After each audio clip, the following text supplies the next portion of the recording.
जय यीशु।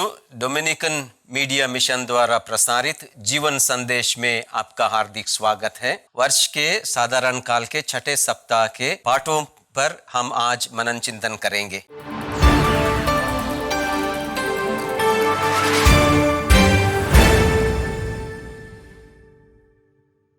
आज के पहले पाठ में जो लेवी ग्रंथ से लिया गया है, अध्याय 13 पद संख्या 1 से 4 और 44 से 46 तक, इसमें कहा गया है कि यहूदियों द्वारा दिए गए नियमानुसार कुष्ठ रोगियों को किस प्रकार जीना है यह बताया गया है। अगर किसी को कुष्ठ रोग या कोढ़ की बीमारी हुई तो उसने समाज से परे अलग होकर जीना था और अपने घर द्वार सब त्याग कर गांव के बाहर जीना था और सबसे अलग होकर जीना था। और उसे यह कहकर पुकार कर लोगों को कहना था कि मैं अशुद्ध हूं।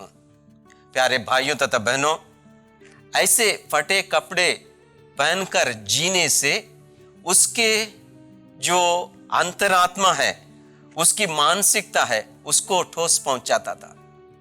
और इस मानसिकता को लेकर कुष्ठ रोगी अपने ही लोगों से अलग होकर जीने से वो एक मुर्दे की तरह अपनी जिंदगी जीता था। लेकिन वो नियम था कि दूसरों को ये रोग ना आए, इसलिए उसने अलग होकर जीना जरूरी था।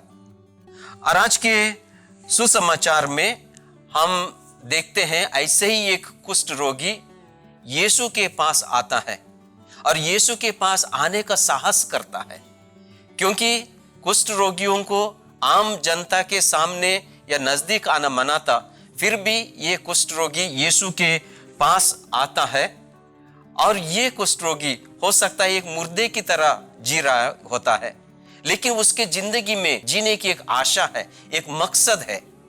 तो इसलिए वो यीशु के पास आता है और यीशु के पास आने का साहस करता है और वो जीना चाहता है।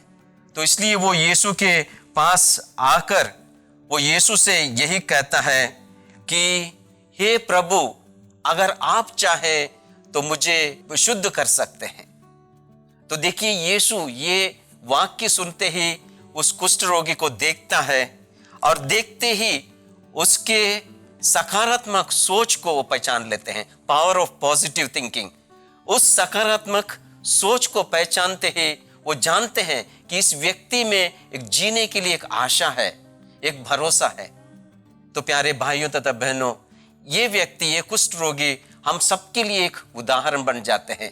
खासकर जो लोग बीमार हैं, जो लोग बहुत सारे तकलीफों से गुजर रहे हो, जो लोग जीने का मकसद भूल गए हो, उन सब के लिए एक उदाहरण बन जाते हैं और कहते हैं कि अपनी जिंदगी में हम लोग कितना भी कष्ट क्यों ना सहें, लेकिन एक सहारा, यीशु में एक सहारा है।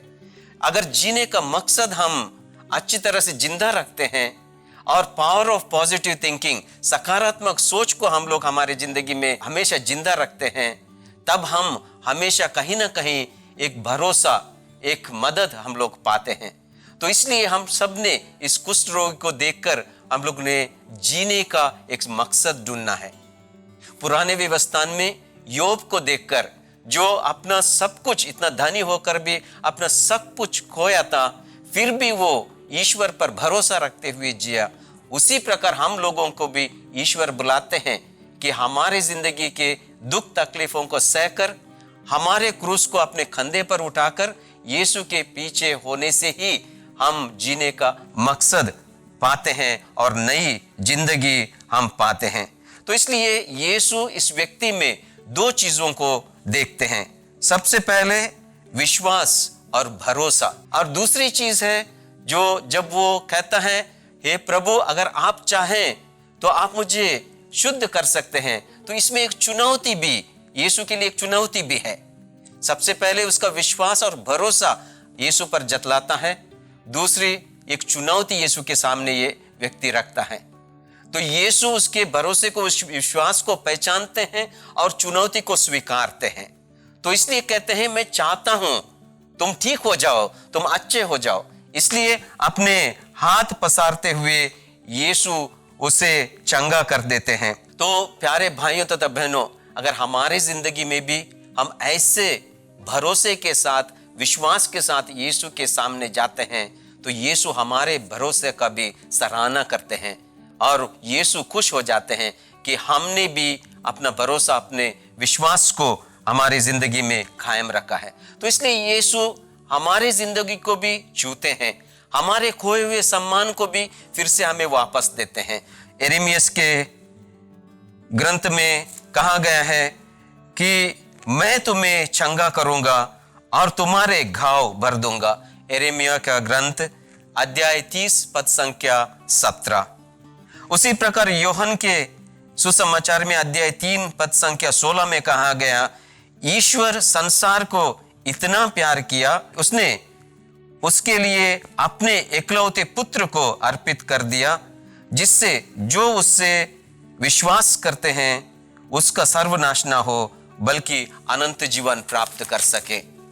उसी प्रकार संत पेतरुस के पहले पत्र में अध्याय 5 पद संख्या 10 में कहा गया, ईश्वर ने जो संपूर्ण अनुग्रह का स्रोत है, आप लोगों को मसीह द्वारा अपनी शाश्वत महिमा के भागी बनने के लिए बुलाया है। तो प्यारे भाइयों तथा बहनों, हमारी कोई हुई इज्जत को, हमारी कोई हुई सम्मान को ईश्वर फिर से हमें वापस दिलाना चाहते हैं।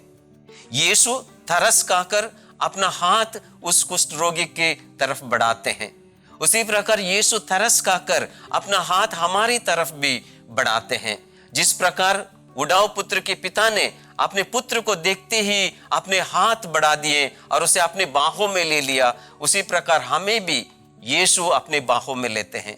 जिस प्रकार यीशु ने अपने क्रूस पर से हाथ पसारते हुए हम सबके पापों से हमको शुद्ध करने की कोशिश की, उसी प्रकार आज हमें यीशु अपने हाथ पसारते हुए अपने बाहों में लेना चाहते हैं। क्या हम यीशु के बाहों में सच में जाना चाहते हैं? क्या हमारे दिल में इतना धैर्य है कि हम भी उस कुष्ठ रोगी की तरह यीशु के बाहों में जाएं? यीशु से हमें छूने की इजाजत मिल जाती है। क्या यीशु को हम ऐसे एक मौका दें कि वो हमारी जिंदगी को छूकर हमें फिर से चंगा कर सकें? प्यारे भाइयों तथा बहनों, क्या हमारे दिल में ऐसा धैर्य है कि हम कह सकें, प्रभु से कह सकें, प्रभु यदि आप चाहें मुझे अपने पापों से और अनैतिक जिंदगी के दास्ता से मुझे मुक्त कर दीजिए। प्रभु अगर आप चाहें मुझे नशीले पदार्थों के उस आदत से मुक्त करें। प्रभु अगर आप चाहें मुझे फिर से अपना पुत्र, अपनी पुत्री बना दें। प्रभु अगर आप चाहें मुझे एक अच्छा विश्वासी क्रिस्तीय बना दें, एक अच्छा पिता बना दें, अच्छा माता बना दें, अच्छा पुत्र या पुत्री बना दें और एक अच्छा पड़ोसी बना दें, ताकि मैं आपके प्रेम को दूसरों तक पहुंचा सकूं। प्यारे भाइयों तथा बहनों, आज विश्व भर में वैलेंटाइंस डे का समारोह हो रहा है। वैलेंटाइन डे का मतलब ईश्वर के प्रेम को इस दुनिया में मनाने का एक मौका। ईश्वर प्रेम है, ईश्वर खुद प्रेम है। उस प्रेम को हमारे जरिए ईश्वर इस दुनिया में अभिव्यक्त करते हैं और उस प्रेम का उदाहरण बनकर हम इस दुनिया में जीते हैं।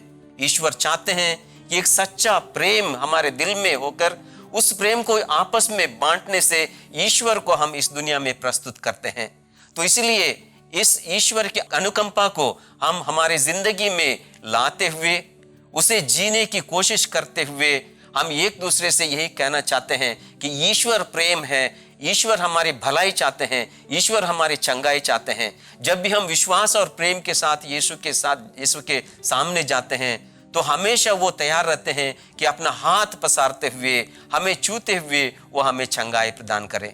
तो इसलिए आज हम प्यारे भाइयों तथा बहनों, इन पाठों को सुनते हुए हम यही प्रार्थना करें कि जो ईश्वर प्रेम का स्रोत है, ईश्वर अनुकंपा का स्रोत है, वो हमारी जिंदगी को भी छूने की कृपा करें। जो हमारी जिंदगी में कमियां हैं उसे दूर करने की और हमें एक सच्चे क्रिस्तीय बनकर ईश्वर के उस साक्ष्य को हम इस जिंदगी में जीने के लिए हमें कृपा प्रदान करें। आमीन।